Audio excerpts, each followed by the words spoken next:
Welcome to Promo Insiders, an ASM Media podcast covering the topics that matter most to the promotional products industry. I'm executive editor Sarah Lavandusky, and today I'm joined again by one of our travel industry experts, Dr. Louise Jones, professor of hospitality and tourism at the University of New Haven's Pompea College of Business. Today, we're going to talk about how the travel industry is doing, especially in the face of geopolitical uncertainty, staff shortages, inflation, sustainability movements, and also possible opportunities for distributors. So thank you for being here, Jan. We appreciate it, especially since you're in Italy with your students for a month. We really appreciate you being here with us. It's wonderful. Yeah, thank you so much for having me again. It's wonderful. I'm glad I could fit it in. Of course. So we had talked offline. There's a lot going on around the world right now. We had thought COVID was kind of the end of it and we recovered from that and put it behind us. But it seems like every year there's something else to contend with. So we have geopolitical conflict. We have supply line choke points in the Red Sea that's affecting maritime movement. There's also a lot of pressure on people's bank accounts right now due to inflation, and that's affecting their ability to travel, both for leisure and for business. So with all of this in mind, what is the travel industry like right now, generally speaking? And what are some bright spots? Let's start with that. What are some bright spots that you're seeing?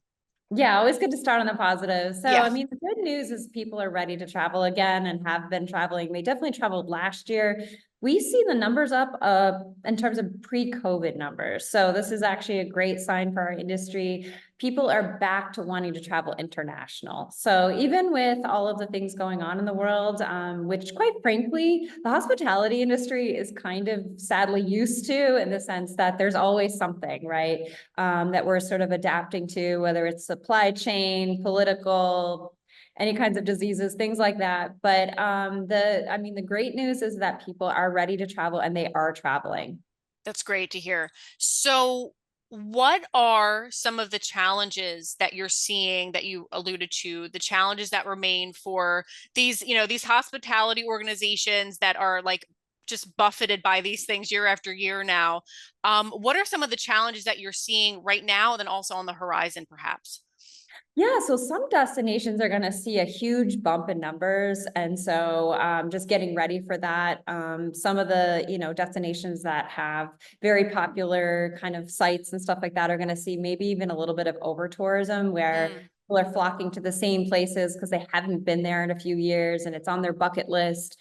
So even here in Italy, when you're going to places, it's already very crowded in some of the city centers, and it's June, right? So I think you're going to see some big crowds in places, and having to manage that is going to be somewhat of a challenge. It's in a way a good challenge for the industry, right? Because they want to bring in more people for money. But managing the flow of people could be one issue. People, in terms of dealing with increased prices, might be an issue if people don't have as much disposable income, just based on sort of, getting back to reality. During COVID, we all saved our money and we wanted to spend it on, things online, but now trying to sort of get back to regular life is going to be challenging for some people to save enough to kind of go some of the places maybe they want to go. You will see some prices going up and then some prices going down. So we've sort of seen the industry normalize a little bit in the sense of, flights and hotels and things like that. But as demand goes up, so do prices. So you might see, if you're waiting to the last second, you could see some increase in prices.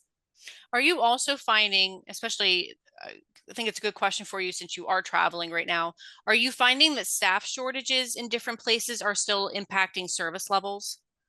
I would say actually for this summer, you're going to see that a lot of those staff shortages are sort of under control. I think that we know going into this season, it's going to be big. I'm not saying it's going to be perfect everywhere. If anything, it's just going to be the increase of people. So you might have to deal with lines, or you might have to deal with just the amount of people going there. But I feel like the industry is getting back to its normal levels, and knowing that, there is going to be a boom this summer, and they're able to hire people back. Yeah, that seems to That's good not be news. as big of an issue as it was definitely even last summer. Yeah, that's good news. Where are people, are there any kind of like up and coming destinations? I know like one of the things that really drives people going somewhere is like social media. So people show that they're in, this destination on TikTok, and then everybody starts to want to Yeah. go there. Are there any like up and coming spots that you're seeing that have become popular in the past year or so? or will become popular this year? Not necessarily spots, except for I will tell you that Europe is going to be packed. Most places in Europe, people are really looking to go there. But I will say that it looks like solo travel is kind of Hmm, on the rise again, especially with millennials, which is kind of interesting. People just sort of, I'm going to do a last minute trip and I just want to go somewhere. And this has been on my list for a long time and I'm not waiting. right. And so that's kind of neat. And then a lot of travel for sports seems to be on the rise as well. There were some studies out there saying that people are traveling for big concerts or they're traveling for sporting events, is definitely kind of on the rise again. Interesting. And one of the things I know too, like there's been a rise in like adventure tourism, ecotourism. Have you seen that also on the rise the past couple years? Yeah, so I mean, right now we're in Italy with students and we build into our trip some adventure tourism young Hmm, people are really looking for. It's funny because for the university we do more soft tourism, but students want high adventure.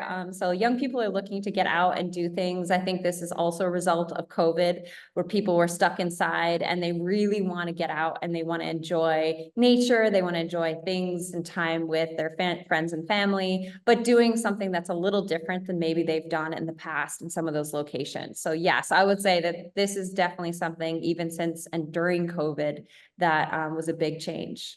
sure. And also, the sustainability movement in our, I mean, it's big everywhere. It's been big in our industry as well. How is that impacting travel? Because travel, I think, just implicitly is not the most like you have to take a lot of transportation to get somewhere farther away. So there's a lot of carbon emissions in that, planes and trains and automobiles and all those things, right? So how is this industry, like how is the sustainability movement impacting travel, and how will it change kind of the face of travel moving forward? And how are you imparting that to your students? Yeah, I mean, it's actually a really huge part of what we do. In the Pompey College of Business, we look at social impact for all businesses, specifically in travel and tourism. We actually look specifically and take classes in sustainability. So I have two classes that focus in on these issues. And the idea is that good business is sustainable, right? So if you want to continue to make money, you need to make sure that your businesses are sustainable.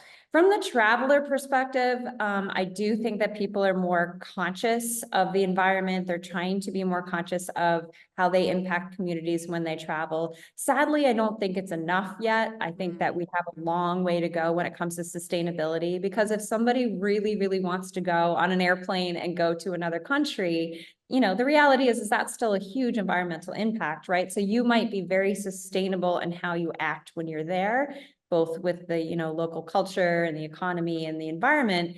But, the reality is you took an airplane to get there. So there's a lot. There are some countries that are doing some cool things. I know last year there was a campaign in the Netherlands where they were really promoting people to take public transportation like trains Mm-hmm. if you didn't have to take a regional flight. So there are some cool initiatives, yeah, that countrywide, there different places are taking to encourage people to sort of minimize their footprint. But I think we have a long way to go. What makes me feel positive is young people, at least that I'm seeing in the class, are starting to care more. They're carrying their own bottles. Um, Mm, they're conscious of how much plastic they're using. They're getting behind recycling in other countries where we don't necessarily do a good job with that in the United States in our industry. So mm-hmm. yeah, it's definitely, we're doing better, but we have a long way to go when it comes to sustainability in our industries for sure. Mm-hmm. And I wanted to shift a little bit to from leisure travel to business travel. And are businesses sending their people, overseas again? Are they, there's a sustainability aspect. I know companies are very conscious of that. What, like you mentioned, like what is our social responsibility, our responsibility to the planet? Very companies are very conscious of that. They want their brands to be behind sustainable practices.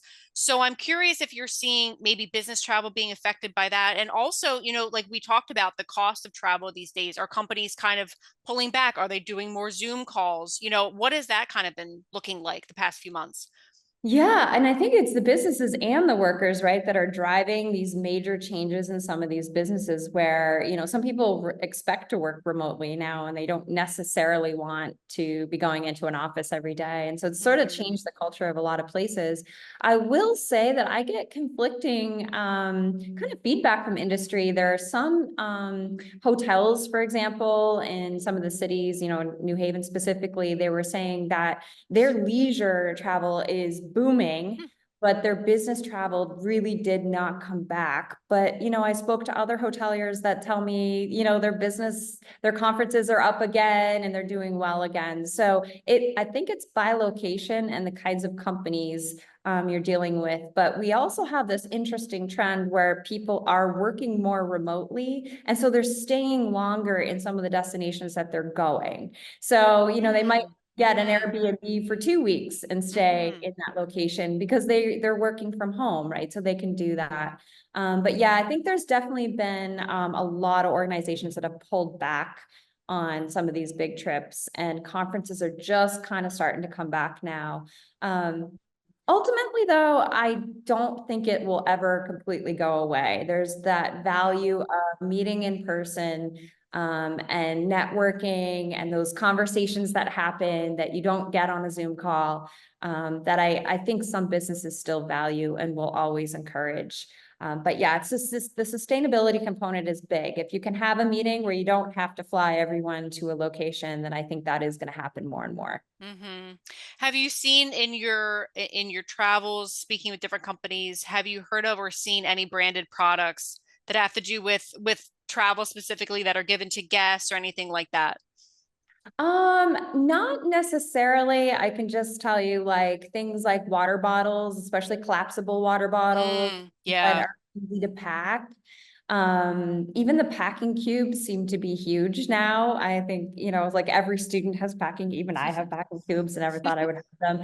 I've noticed a lot of the travelers in the airports have the covers for their suitcases. It seems to be kind of, something Yeah. noticed more and more from different groups of people having those. Interesting. Yeah, I mean, just those are the big things that I've noticed. Mhm. Anything kind of environmental that people can do, where it's the carry in, carry out kind of thing. I think people are being more conscious of. But yeah, those are the big things that came to my mind. Yeah, I'm curious too. It's interesting you mentioned solo travel. And I wonder if there isn't an opportunity for companies to give out items that can help with solo travel. Like it might be like a travel like alarm or something for your room, or like Yeah, flashlights or things that you would carry with you like just as an extra precaution if you're by yourself. That might be an yeah. option too. But it's interesting about the suitcase covers. Like it could, if you have a group, like it would like keep those bags kind of together, identify those bags as part of that tour group or educational group, whoever's going. Yeah, It sounds like there's a lot of, despite the challenge, it sounds like there's a lot of really good bright spots, and it's up to travelers and the travel industry to kind of change with the different trends that are happening right now post COVID. So very interesting. Thank you so much, yeah, Jan. Appreciate your time yeah, today. of And for course. more sales tips, please head to asicentral.com/news. Thanks for listening. Thank you, Jan. We appreciate it. Thank you.